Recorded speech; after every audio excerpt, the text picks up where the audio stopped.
ថ្ងៃនេះមេឃបើកថ្ងៃល្អណាស់បងប្អូនទេសភាពស្អាតនិយាយរួមខែវស្សាខែភ្លៀងតពីភ្លៀងហើយមេឃបើកថ្ងៃមកគឺ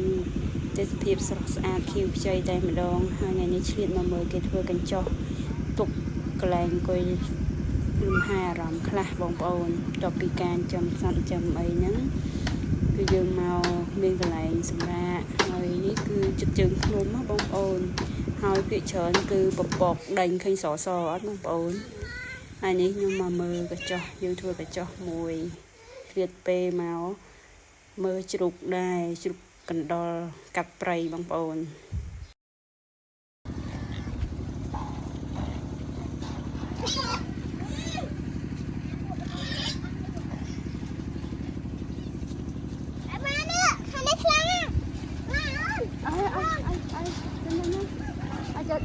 ប្អូន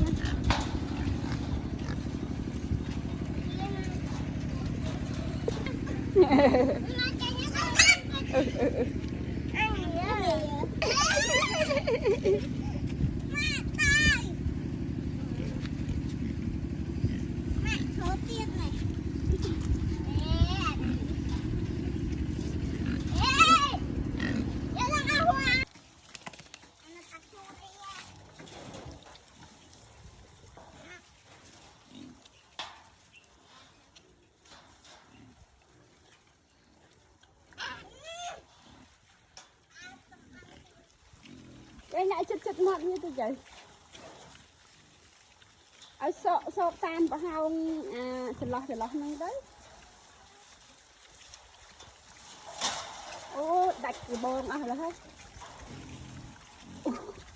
មួយឡើងលើគេលើឯងទៅធៀបមកខ្ញុំចង់តែនឹងឲ្យវាតិចទៅនឹងលើវាខំទៅធៀបគេមកបោះពីលើអាខាងក្រោយធៀបបាននេះខ្លួន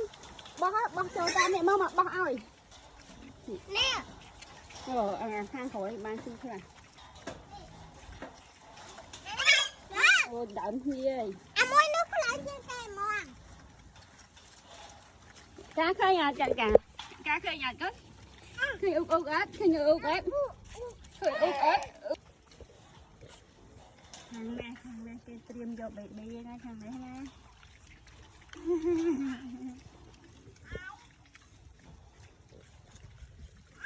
វគ្គក្រោយឡើងបានកូនច្រើនហ្នឹងអ្នកណាចង់កំងអីអាចកក់ទុកនឹងបានដល់ហើយរយៈពេល22ខែ